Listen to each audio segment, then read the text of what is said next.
Good morning and welcome everyone.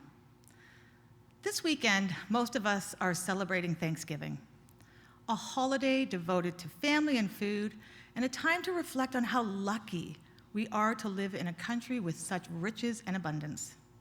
The grocery stores are busy as millions of Canadians prepare to host their loved ones for one big meal. But for many people, shopping at a grocery store this Thanksgiving just isn't a reality. They simply cannot afford it. For those of you who are not familiar with Second Harvest, we are Canada's largest food rescue organization and experts in perishable food recovery. We have a dual mission of no waste, no hunger, and our commitment to the planet is both environmental and societal. We rescue surplus, perishable food from right across the supply chain, fresh, nutritious food that we redirect to charities and nonprofits, schools, food banks, community organizations, ensuring people have the good, healthy food they need. We work directly with the food industry and food businesses, connecting their surplus unsold food with social service organizations across the country. I'm Lori Nickel, CEO of Second Harvest, and I'd like to thank everyone who joined us today. I'm here with Dr. Martin Gooch, CEO of Value Chain Management International, who was commissioned to do this really important study with his incredible team. I'd like to thank the Walmart Foundation for their continued support of Second Harvest, including providing the necessary funding for this incredibly important research that we believe needs to be instrumental in how we look at food charity in this country, to ensure we work towards sustainable solutions that support Canadians' abilities to be food secure. I would also like to thank the amazing Veronica Summerhill from Second Harvest for her leadership managing this project. I am joined today by Suman Roy, one of our awesome charity partners from Feed Scarborough, whose amazing work we will learn about a little later on. I would like to acknowledge that the land I'm on today is the traditional territory of many nations, including the Mississaugas of the Credit, the Anishinaabe, the Chippewa, the Haudenosaunee, and the Wendat peoples. This territory is part of the Dish with One Spoon Treaty, which invites people to come together in the spirit of peace, friendship, and respect, and to share and care for the resources around the Great Lakes. Dish with One Spoon is very fitting today. We are here to share groundbreaking research about how and where people are accessing food through the charitable and nonprofit sectors across this country. As a former low-income person myself who struggled to feed my own children while paying the rent, I had some insight into how big the problem was and also how invisible it is to the majority of people in our country who just have never been food insecure. And even with my personal experience living it and working in this space for over 20 years, I was shocked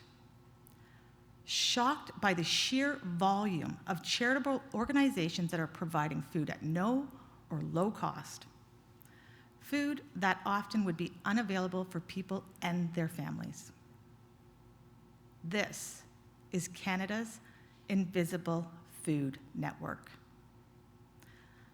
The research Dr. Martin Gooch and I will be presenting today identifies how much food is being given away, where it's being provided, the gap in resources, and the impact of COVID-19 on this unconnected food support system.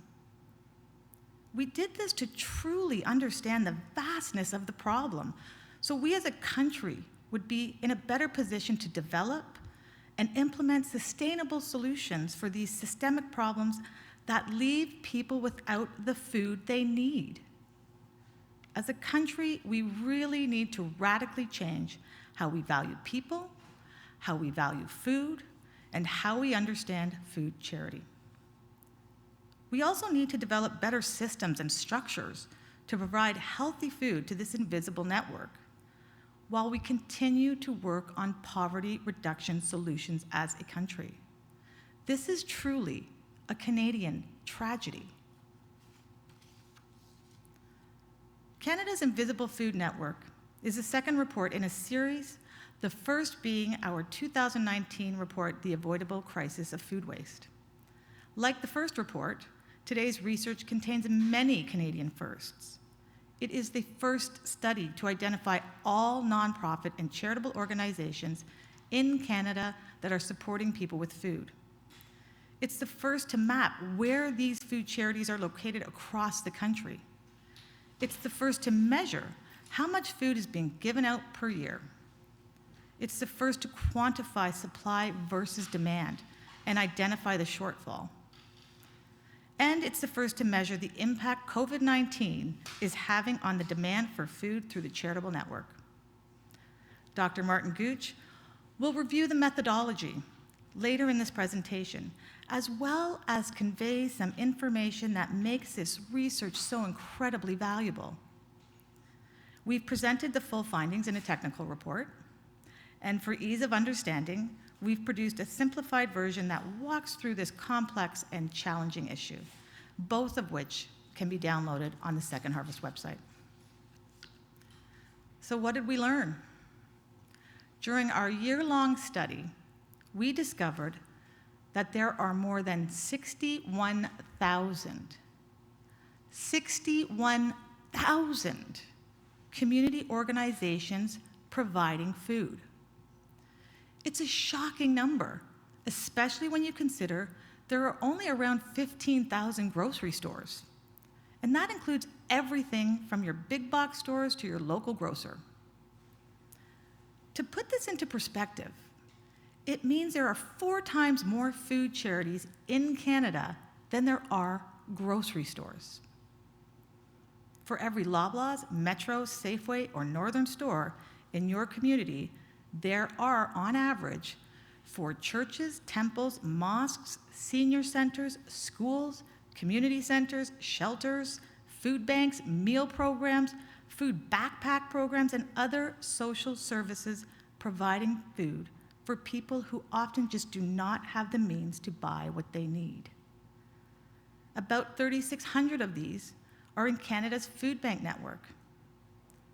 That leaves over 57,000 charities and nonprofits providing food that most people walk past every day without ever knowing how important they are to their communities. Together, they are what we are calling Canada's Invisible Food Network. And this is an issue we should all care about. The cycle of poverty is often a downward spiral, and the biggest impacts can usually be found at the kitchen table. We know from our research that 52 million people can be fed with Canada's food production. A massive surplus, considering the population of 38 million, and yet we continue to waste over 50% of all that food. We have a serious problem in our country's food system. It shows that there are roadblocks for making food accessible and abundant on the tables of every Canadian, and instead it's ending up in landfill where it harms our planet. That Canada has 4 times more nonprofits than grocery stores providing food tells us that food access is a much bigger problem in our country than anyone realizes, and it's one that is getting worse. Second Harvest's investigation also showed that in 2020, about 6.7 million Canadians relied on this invisible food network. That represents about 20% of our population, roughly equivalent to the population of Manitoba, Saskatchewan, and Alberta combined. What's more, if you place a dollar value on the amount of food being distributed through these organizations, last year alone, it was $33 billion. That would make them the second largest grocery store in Canada. And it may surprise you that so many Canadians need help putting food on the table. What's even more surprising is that we are mostly unaware of the tens of thousands of charitable food organizations trying to help. Yet these groups exist, and they are hiding in plain sight. We created this report to shine a spotlight on Canada's invisible food network as part of our goal to demystify, destigmatize, deinstitutionalize, and ultimately disrupt the charitable food sector in Canada. This massive invisible network of nonprofit organizations are working hard, and honestly, we are all doing our best to meet the needs of the people. But it would probably be more accurate to call this network a patchwork, because we know our invisible food system often lacks coordination, infrastructure, and resources to effectively meet the demand. What's more, with such an enormous landmass in Canada, often we can't access the required transportation or cold storage facilities to handle massive quantities of perishable foods that are needed on a regular basis. Which is why we created the Second Harvest Food Rescue app that can be downloaded on any device, and it will connect any food business directly to a local charity or nonprofit. It's also why we continue to advocate for the federal government's Surplus Food Rescue program that allowed Canadian charities to support producers by purchasing food, processing it, and delivering it right across the country. Food quality is another issue. We were disappointed, yet not terribly surprised, to discover that candy and soda pop are some of the most available items in the invisible food network, yet they are the worst for our health. There is a massive shortfall in providing quality, nutritious foods like produce, eggs, meat, and fish to people. These are all the items that are perishable and cannot be distributed without proper refrigeration and cold chain infrastructure for safe storage and handling. In Canada's informal network of community food organizations often simply are not equipped to manage scalable food distribution, which means the most nutritious food isn't getting to the places or the people that need it the most. Canada's invisible food network stretches from coast to coast to coast. We found that consistently the numbers of charitable organizations providing food vastly outnumbered the grocery stores. In Quebec, there are almost 3 times as many food charities as there are grocery stores. That number increases to 4 times in Ontario and the Atlantic provinces. When we go to the territories, it's 4.5 times as many, and in the prairies, that increases to 5 times. Finally, in BC, the number of food organizations supporting people with food outnumbers grocery stores 6 to 1. What's more, in every province, there exists a significant shortfall of food to support these organizations. At Second Harvest, we are acutely aware that Canada has an invisible food system and that it is a serious problem. We knew that if we wanted to have a meaningful impact, we required the data to identify the breadth and depth of the social safety nets that are providing people with food. Fortunately, the research had been completed prior to COVID, and we were able to share it with governments and other NGOs in an effort to leave no Canadian behind during the pandemic. Since then, as Martin will tell you, we have been able to augment the research with data that measured the impact the pandemic is having on this invisible food network. As you might expect, the rate of people experiencing food insecurity has increased. Unemployment, underemployment, and business closures mean families have less money to purchase groceries, and food inflation continues to rise. The total number of people served at charitable food organizations spiked by 72%, with almost 6.7 million Canadians served during COVID. and for a myriad of reasons, including a significant drop in volunteer support, the operations of charitable food organizations have become more challenging. Thankfully, public and private donors have truly stepped up, increasing the amount of food and funding available to the nonprofit sector, and it did reduce the shortfall. Yet still, it's not enough to meet the crushing demand. To speak to that demand, I would like to introduce to you Suman Roy from Feed Scarborough and the Executive Director of Meal Exchange.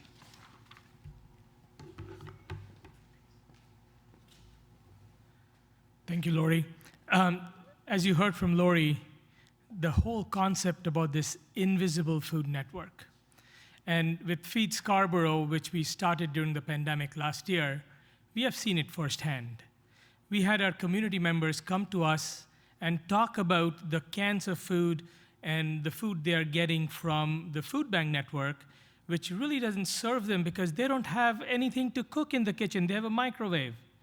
Some of the seniors don't have strength to open cans. How are they going to feed themselves?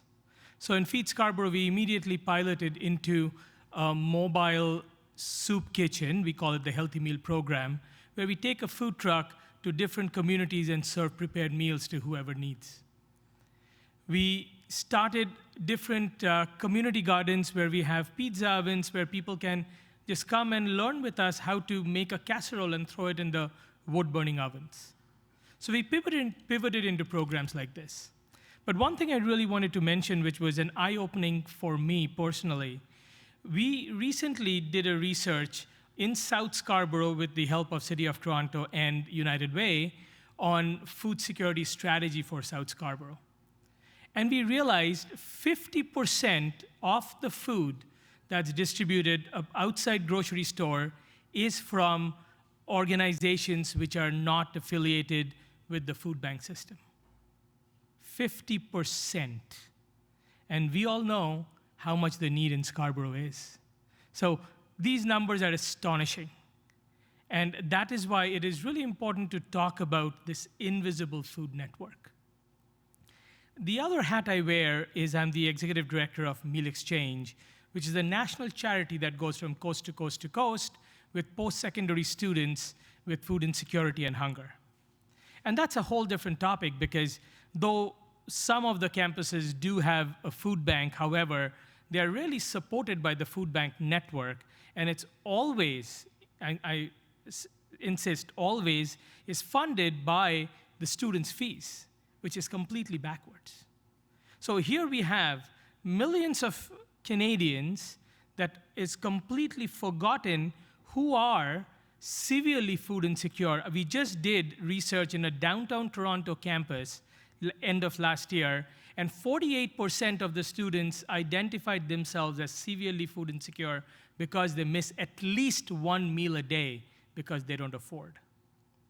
And we are not even talking about that percentage who thinks they can afford a ramen and thinks they are food secure, because that is not food security. So the invisible food network is way beyond communities. It is across the country. And we heard from Lori exactly the numbers and the percentages that we talked about. So I'm really thankful to Dr. Martin and Lori for actually bringing this up to light and having this conversation. Thank you, Lori, and I'll pass it on to Dr. Martin.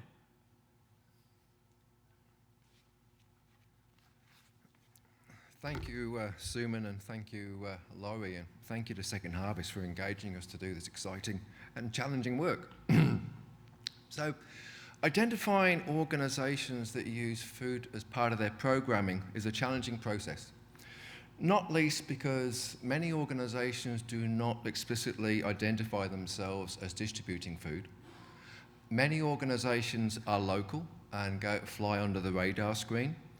And yet food is an important part of those organisations' programs. And as well, there's no central database of community organisations. At the start of the project, we thought, we can download a list of food charities from CRA database, and that will give us a good start. Well, that was our first realisation. Not surprisingly, therefore, there's very little evidential knowledge regarding how many people these organisations serve, how much food do they require to serve the clients, what are the gaps between supply and demand, and the comparative importance of the resources they lacked. And as Laurie mentioned, the initial study was completed within a month of the onset of the COVID crisis. And Laurie came back to us during the around 12 months after the first report was completed and hadn't been published, and say, we should get a longitudinal study to see the extent to which COVID has impacted both the organisations, the people they serve. So it ended up one project, two complementary methodologies, because the methodology we used in the first part of the project did not suit answering the second question. Big question was, to what degree had food needs and organisational programs changed in response to the COVID crisis?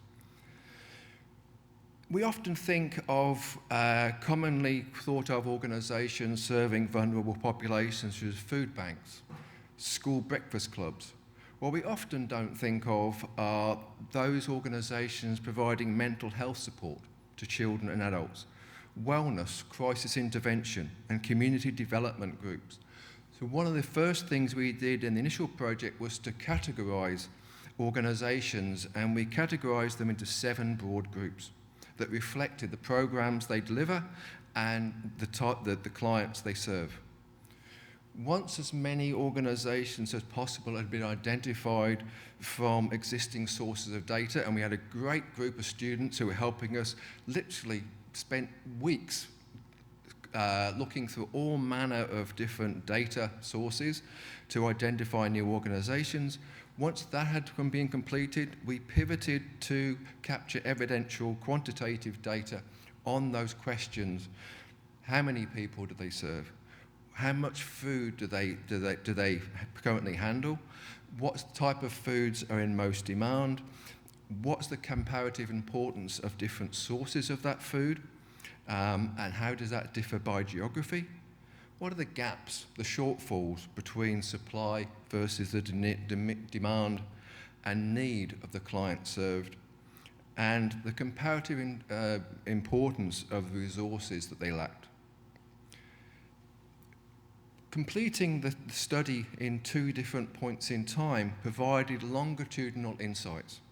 The first time, as Laurie mentioned, the first time it had been undertaken, to determine the effect that the COVID-19 crisis had both had on the clients served by the organisations, but also the operations of the organisations.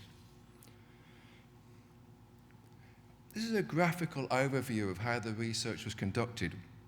And you see in both sets of analysis, the research methodology was structured into 4 parts. The first part is literally establishing the scope of the land, understanding where we are, like a roadmap. Okay, this is where we need to go, how are we going to get there given the information we know exists.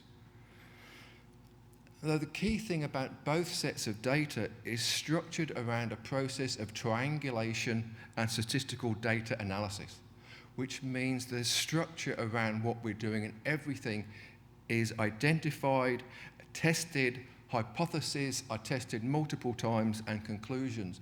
And you'll see in the second part of the study, we actually went back to revisit the 2019 data in relation and comparison to the 2021 data, to drill down to make sure what level of statistical alignment there was.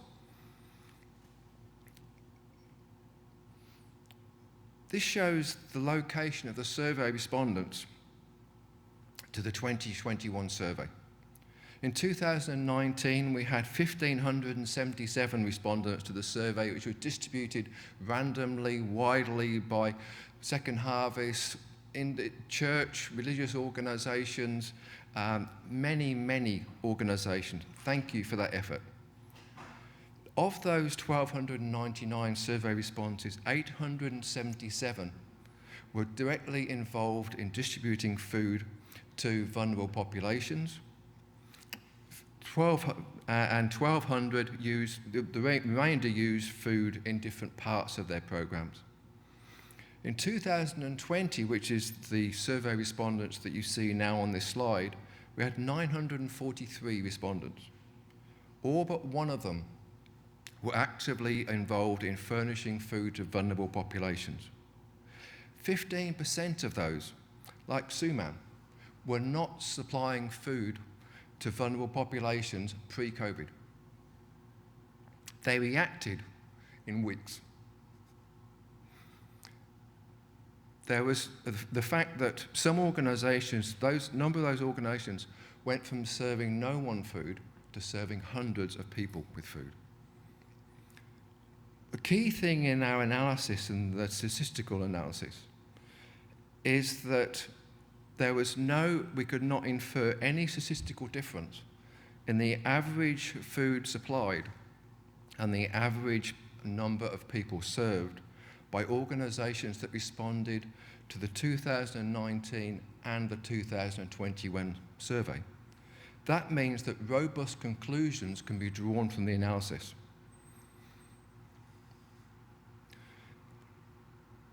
And these are the results we found, the headline results. Supported by unprecedented public and private support, though demand increased by 53%, and the number of people served increased by 72%. The shortfall was diminished due to that other unprecedented demand. The challenge that agencies are now facing, and the majority of them voiced to us in the 2021 survey and the organisations that we spoke to, is that that level of demand is going to continue, certainly well above 2019 levels. But they are concerned that the level of support that has enabled them to meet the majority of those needs will not continue. Thank you.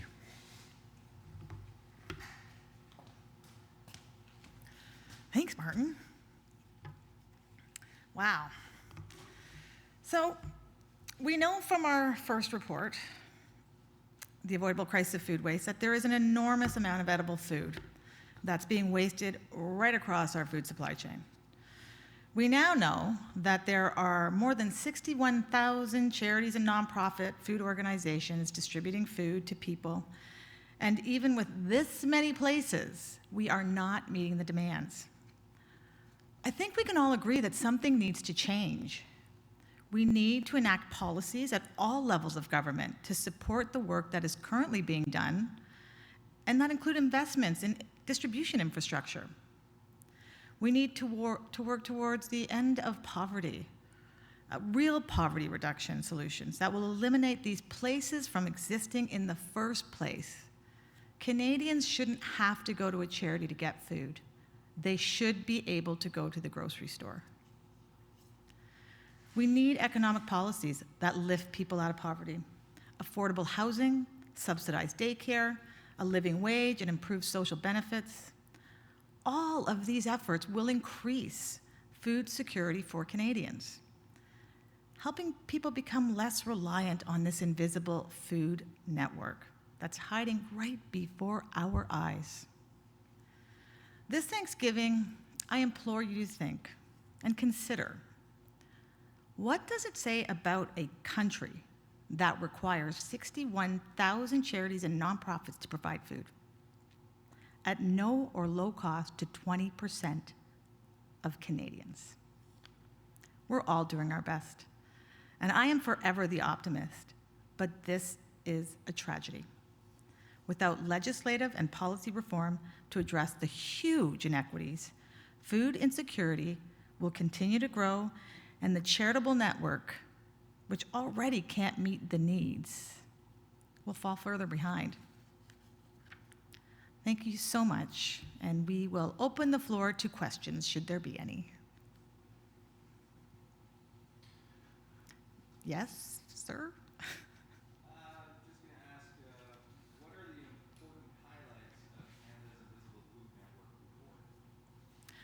The important highlights, I think, for most of us is just the number. 61,000, most of which are not in the Canadian Food Banking Network, and that we have no idea where they are. If you're not food insecure in this country, you don't even know this exists. So I think it's the invisibility we all need to understand.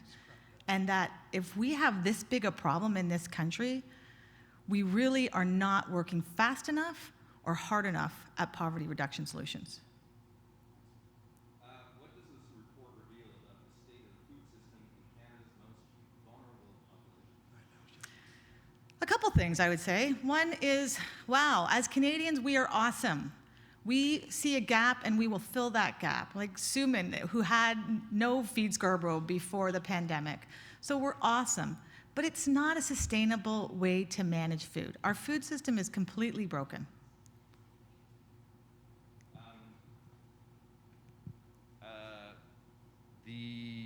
How does this report propose to effectively tackle this crisis? I think, honestly, information is power. And just knowing this should impact government and can inform legislative policies around poverty reduction. Also around distribution and connecting this really patchwork group of organization will be critical for us to really support Canadians in need right now. How did you come to the $33 billion value on the food distribution by nonprofit food organizations? That's a great question that I will bring Dr. Martin Gooch to answer.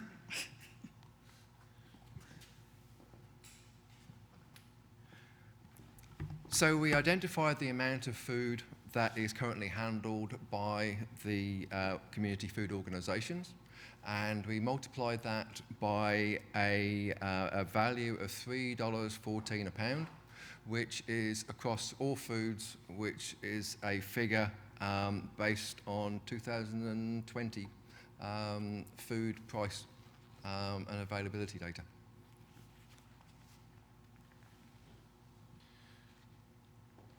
There are some questions coming in online, and I'd invite anyone that's watching this live stream to submit their questions into the Q&A box. One question that's come in is, information is power. Thank you for this amazing, oh, that's not a question. One second. It's actually just a compliment. But, well, thank you. Thank we'll you move on very to much. a question. In establishing the 6.7 million Canadians who sought access to food through food charities, how did Dr. Martin account for any duplication from folks who access food through more than one charity? That is a very good question.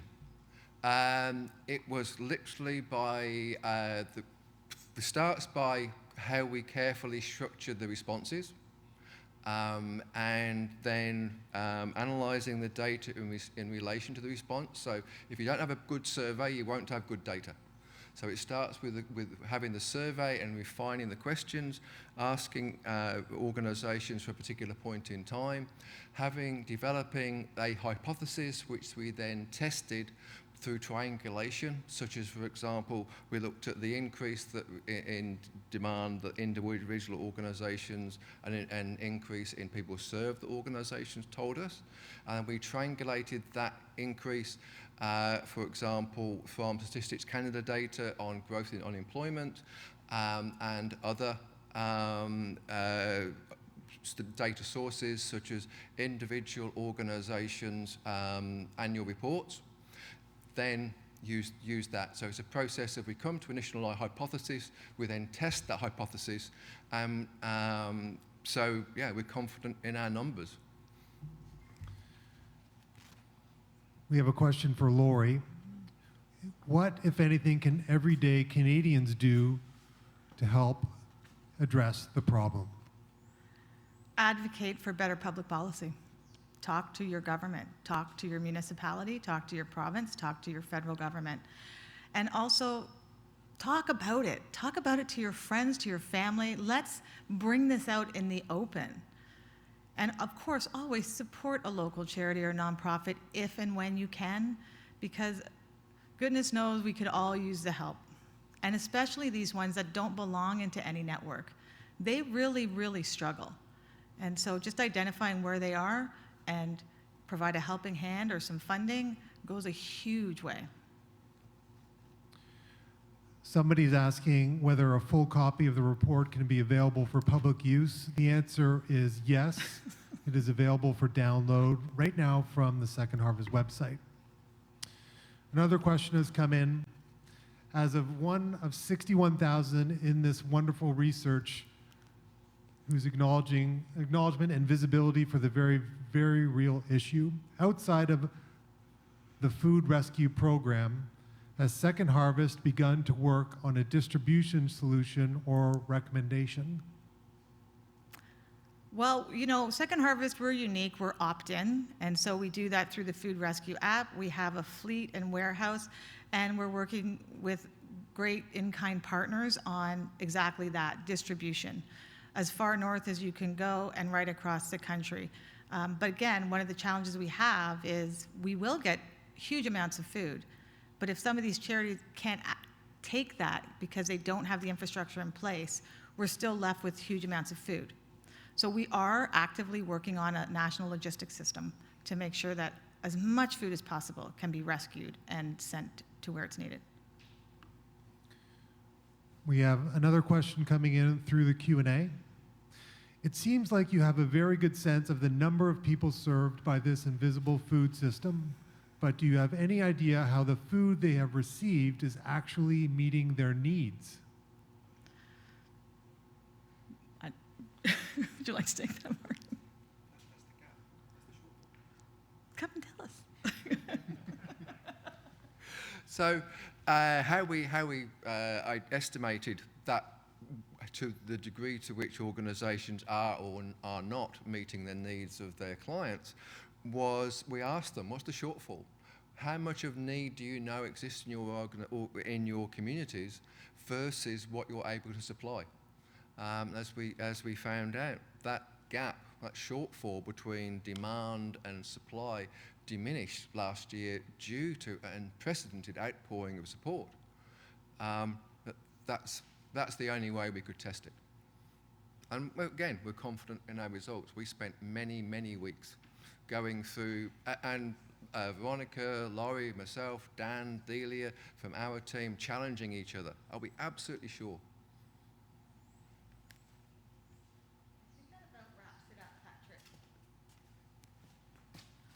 I think that's about our time.